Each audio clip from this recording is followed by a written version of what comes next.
So, hello, good morning ulit sa inyo mga katropa na no. Hindi kasi magme-maintenance kasi ako ng solar setup ko. So nakikita nyo, di ba, yan no, 220 volts yung output. Yung load ko is 4% and the battery is 14.1 volts. So itong input na to wala kasi hindi ko naman siya kinabit sa sa grid. Yan. Ibig sabihin ng grid dun sa kuryente yung susupply dito sa amin. So, yan. Pinakita ko lang. Tapos, actually, yung 14.1 volts na yun, 14.4 po yan. Full po yun. Kaya nagkaganon siguro kasi gawa ng itong wire na to. Sobrang haba kasi, oh. Ayan, oh. Sabi kasi, hindi ko alam kung paano ipapaliwanag, eh. Pero kapag mahaba din yung wire, nagkakaroon daw ng shortage sa voltahe. Hindi ko alam kung ano tawag nila dun, basta yung pagkakaintindi ko. So medyo malikabok lang kasi siya. Nabuksan natin yung ilaw ko. Pinatay ko kasi pag binukusan ko, nahihirapan ako i-focus yung camera.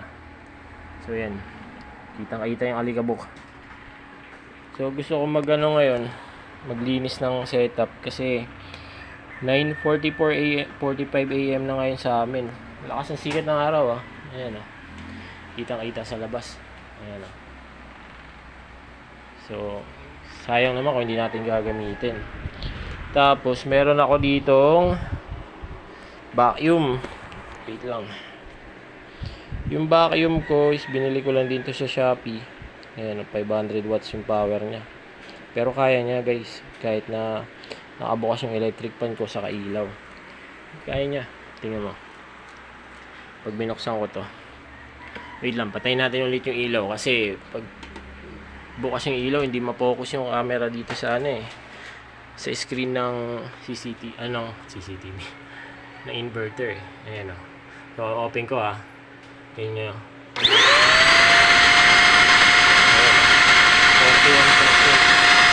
No, kung naririnig nyo ako, ayan, 39%, pero floating pa rin. Floating pa rin yan. Ayun, nagkala na. Sandal ng ilaw.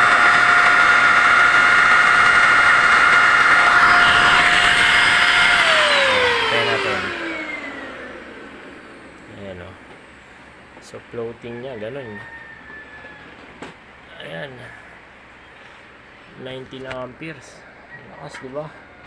So nagkakarga pa yan pagka ganyan. Hindi pa yan full talaga. Kasi electric fan lang naman yung ginagamit ko. Yan lang naman, eh.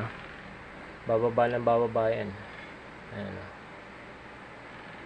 Tapos ako naririnig ako kanina habang nagsasalita ako kasi hawak ko yung cellphone saka yung vacuum.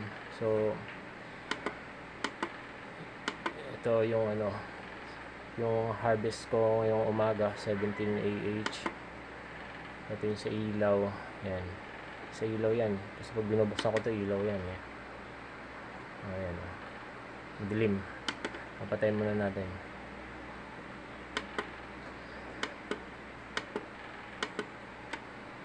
So gusto ko lang pakita sa inyo, guys. Talaga, ngayon is sa paglilinis ko ng setup ko, ang ginagamit ko is vacuum.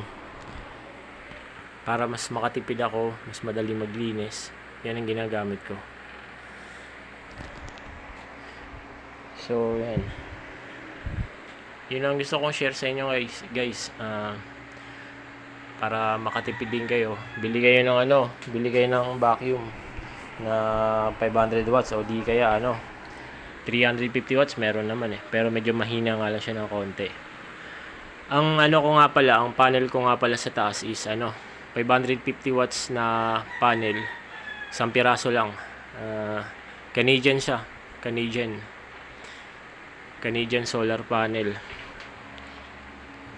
Tapos kapag kahit umuulan dito sa amin, guys, wala akong problema kahit tumigidlat kasi dalawa yan, nakaparallel yung itong SPD, yan, surge protection device. So yun lang, guys, maraming salamat.